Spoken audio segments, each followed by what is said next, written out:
ही घ्या तुमच्या महापुरुषाची सगळी original documents. I am sorry, साहेबांच्या तब्येतीत काहीही सुधारणा नाही। असं काय बघताय माझ्या तोंडाकडे? काळे वेळ लागलं काय? काका तू बाबांच्या जागी बसलायस। आत्याबाई तुम्ही सांगितलेलं काम जवळजवळ होत आहे। आता फक्त शेवटचा घाव पडायचा बाकी आहे। ज्या वाटेवरती हजारो भक्त लोक तीर्थ दर्शनासाठी थांबलेले असतात ती वाट गाभाऱ्या इतकीच पवित्र असते म्हणून।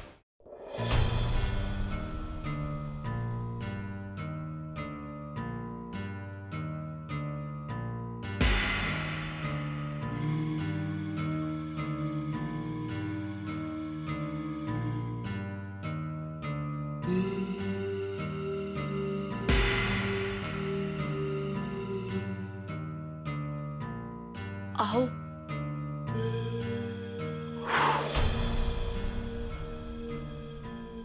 बरं झालं तू आलीस, नाहीतर ही लढाई मी आता जवळ जवळ हरत होतो। कसली लढाई? बस इथे।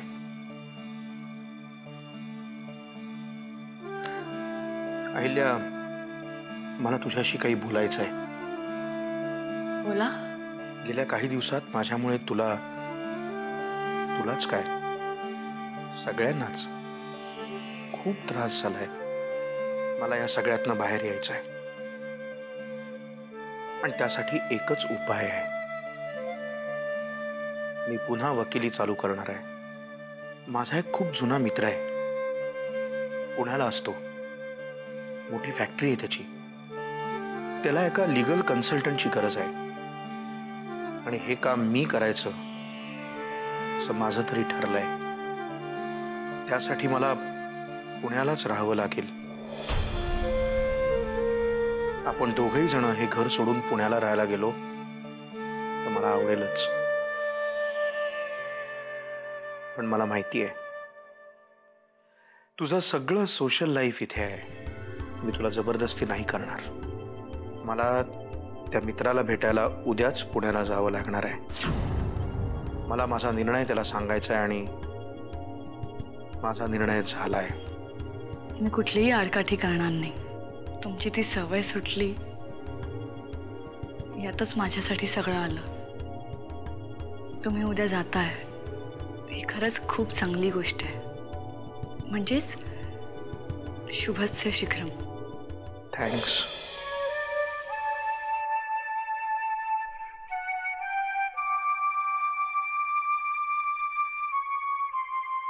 आभार तर मी मानले पाहिजेत तुमचे। तुम्ही इथे नसाल तर अनेक गोष्टी सोप्या होतील।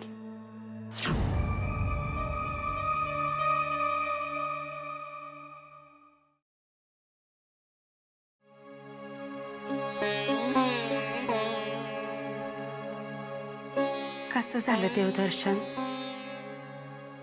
दमली असेल ना? दमेन कशी? दमतात तेव्हा जेव्हा एखादी गोष्ट मनाविरुद्ध घडते। मी देवाला माझ्या कुंकवासाठी भेटायला गेले होते। दमेन कशी? आणि आई तू जा आता, जरा आराम कर, मी आहे इथे। अगं आरामाची गरज तुला आहे, मला नाही। आणि नाही म्हटलं तरी थोडासा थकवा जाणवतोच। तुला सांगू, यांच्याजवळ असताना मला अजिबात थकवा जाणवत नाही। आणि मी एकटी थोडीच आहे, अमृता येईलच की आत्ता। तू जा। अगं पोरी, तशी तू लहानपणापासून समजूतदारच होतीस, पण आता खऱ्या अर्थानं मोठी झालीस। जबाबदारीची जाणीव काय असते हे एखाद्यानं तुझ्याकडून शिक।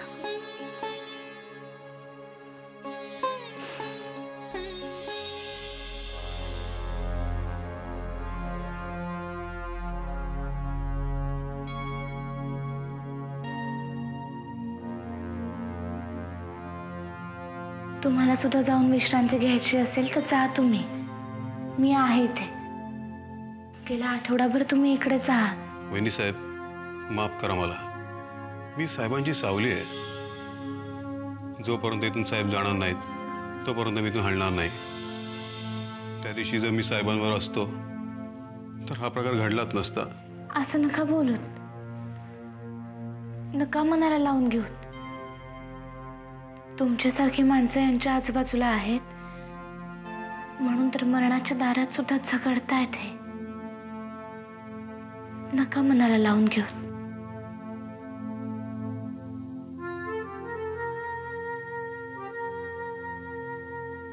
आत्या, ह्या कामाचं जर नक्की झालं तर मग मला पुण्याला शिफ्ट व्हावं लागेल. म्हणजे माझी तयारी आहे. फक्त आता तिथे घराचं कसं काय करायचं, कुठे राहायचं याचाच विचार करावा लागेल. सुरुवातीला एखाद्या भाड्याच्या फ्लॅटमध्ये राहीन मी. भाड्याने कशाला?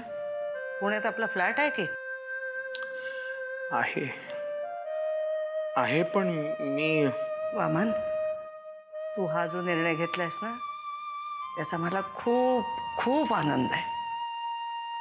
तू स्वतंत्र राहा, स्वतःचा स्वतंत्र व्यवसाय कर, पण या घरापासून स्वतःला परक नको करूस. अरे, पुण्यात आपला स्वतःचा फ्लॅट असताना भाड्याच्या घरात राहणं योग्य तरी दिसेल का? नाही, तसं नाहीये ते आत्या. हे बघ, दादा हॉस्पिटलमधनं घरी येईपर्यंत कुठलाही निर्णय घ्यायचा नाही असंच मीही ठरवलं होतं. आहेच. आणि आता ह्या कामाचं सुद्धा अजून काही फायनल झालेलं नाहीये. पण आत्या, आता एक गोष्ट मात्र नक्की, मी आता असा घरात रिकाम टेकडा नाही बसणार. ह्या कामाचं काही नाही झालं तर दुसरं काहीतरी. पण शहाणा आहेस तू वामन. असा शहाण्यासारखा वाग रे. नरसिंह घरी परत आला ना तेव्हा तुझ्यातला बदल बघून त्याला खूप खूप बरं वाटेल बघ.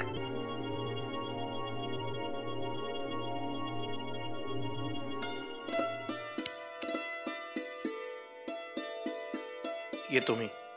हो बा, पण गाडी सावकाश चालव. येतो.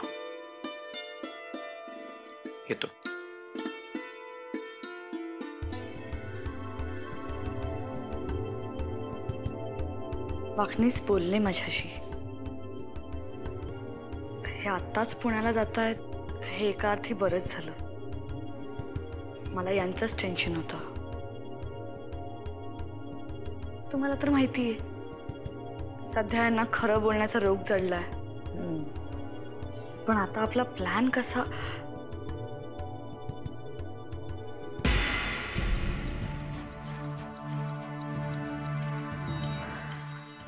बरं, येते मी.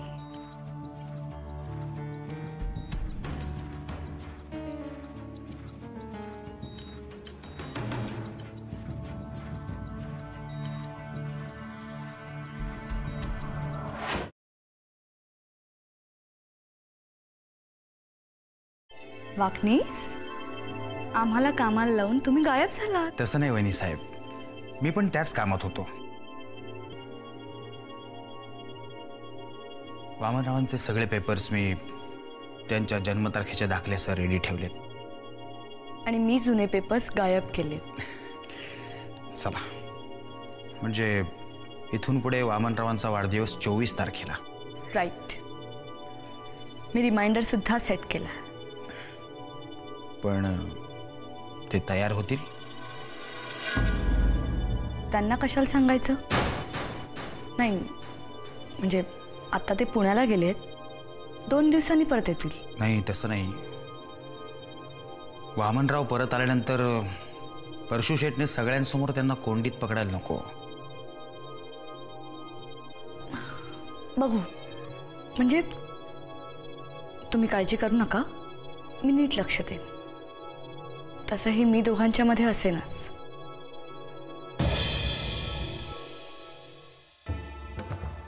अरे तिच्या आईला या घरामध्ये कुणाकुणामध्ये युती चालली आहे, कुणामध्ये आघाडी चालली आहे, काय कळ ना. काय वाकणीस पार्टी बदलली वाटते. अरे बाई काय बोल नाही. बोला की बाई.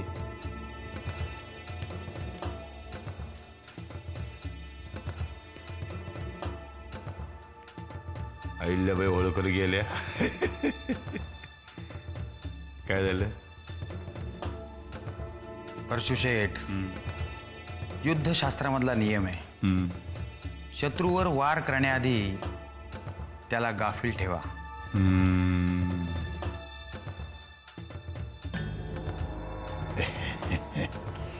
वाकणीस हा नियम आमच्या बाबतीत लागू नाही ना पडत. तुमचं काय खरं नाही. बरं आपल्या कामाचं काय झालं? कोण नाही ऐकत, बोला.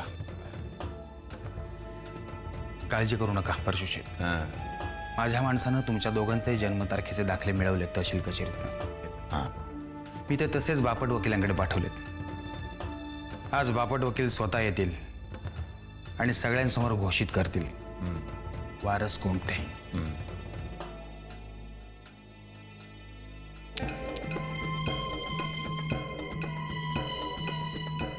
दुसरा कोण आहे वारस? एकमेव वारस परशुराम किल्लेदार.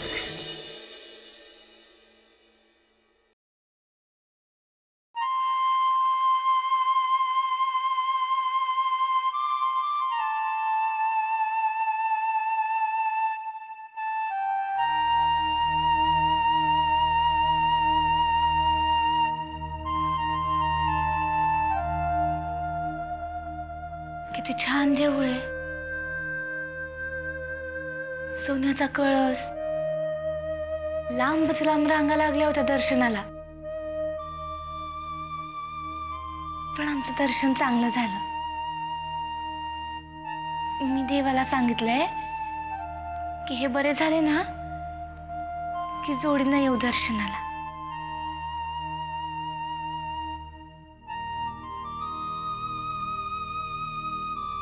नाही नाही, म्हणजे तुम्हाला काय मी चालत नाही की नेणार. वाकणीस काकांना चालत नेलं ना तेवढंच खूप झालं. बिचारे दमले होते हो खूप.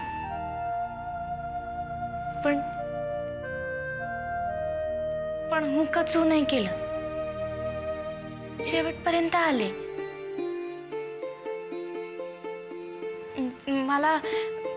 मला म्हणाले की मला तर साहेबांबरोबर ह्याच्यापेक्षा मोठ्या मोठ्या पदयात्रांमध्ये चालायची सवय आहे म्हणून. हो का? ते ना मला चालण्यावरून आठवलं. हास्य म्हणून रागवू नका. पण झालंच असं होतं. आमच्या शाळेमध्ये ना सोमण नावाचे मास्तर होते. पण सगळेजण त्यांना शेंड्या गुरुजी म्हणायचे. का म्हणायचे? कारण ते खूप मोठी शेंडी ठेवायचे म्हणून. आणि चालण्यावरून आठवलं, कारण भरा भरा भरा भरा भरा भरा चालत सुटायचे. किती हाका मारल्या तरी थांबायचे नाहीत, ऐकायचंच नाहीत. तुम्हाला पण आम्ही हाक मारतोय. तुम्ही कधी होत येणार? तुम्ही कधी परत येणार?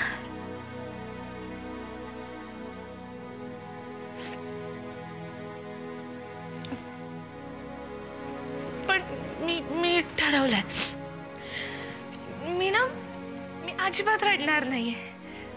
मी सारखी हसत राहणार आहे. आणि इथे येऊन ना तुम्हाला पण हसवणार आहे. कारण मला माहिती आहे तुम्हाला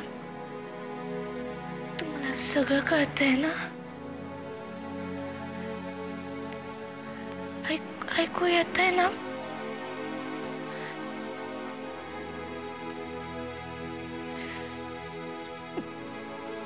ठरवलंय, मी नाही रडणार आहे, हसत राहणार आहे. हे बघा, मी हसतीये, मी नाही रडणार.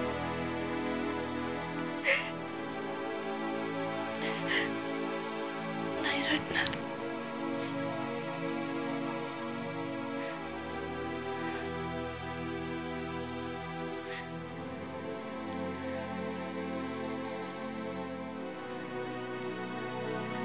मिसेस किल्लेदार,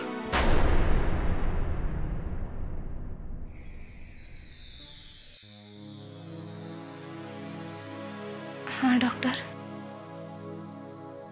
काय झालं? काहीच होत नाहीये. हाच तर खरा प्रॉब्लेम आहे.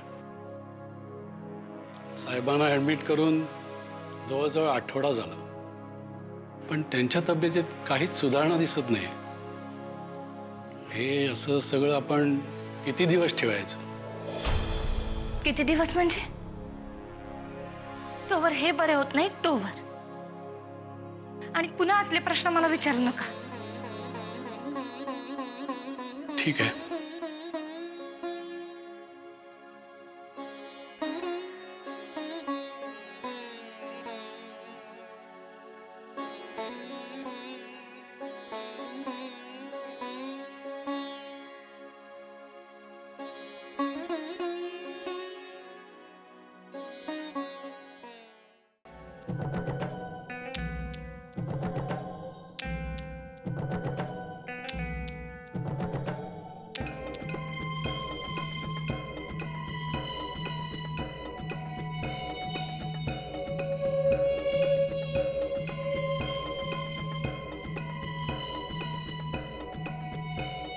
गोड आहे ना?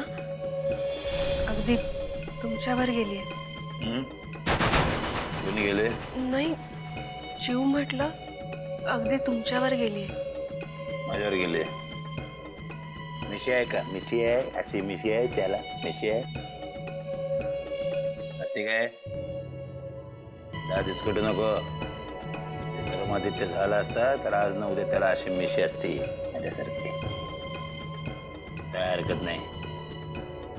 गाणीत पडल्यावर पण कधी कधी माणूस उधळून निघतो, तसं झालंय माझं. पोरगी झाली, दिवस बरे आलेत मला. काय झालं?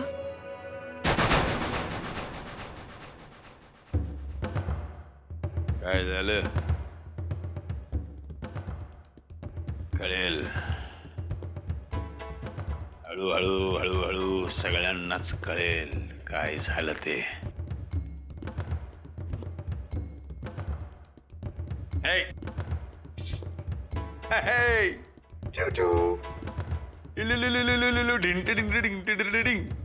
खाऊ घेऊन येतो.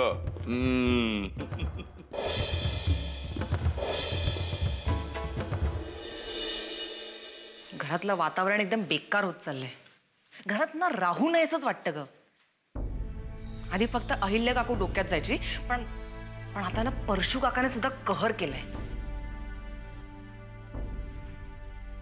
अजून एक शब्द जरी बोलला ना परशू काका बाबांबद्दल, तर तू बघ मी काय तमाशा करते ते.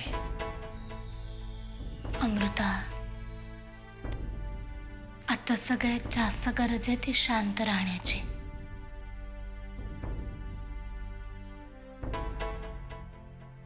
म्हणून तर ऐकून घेते ना, नाहीतर हाऊस कुणाला आहे? इतके दिवस सहन केलंच ना, आणखीन थोडे दिवस. एकदा का हे शुद्धीवर आले ना की तेच सगळ्यांना ठीक करतील बघ. रोज रोज हे सहन करण्यापेक्षा मी जाणारच नाही तिथे. मी इथेच राहीन तुझ्या बरोबर. अगं, सारखं सारखं आईच्या पदराला धरून बसायला तू काय लहान आहेस का?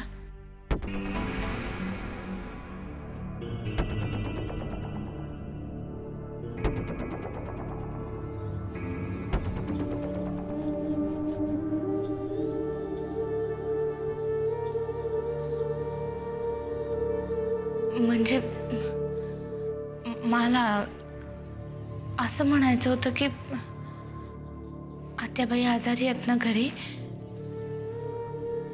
तू घरी थांबायला पाहिजेस त्यांच्याजवळ. तिच्यासाठीच तर राहावं लागतं.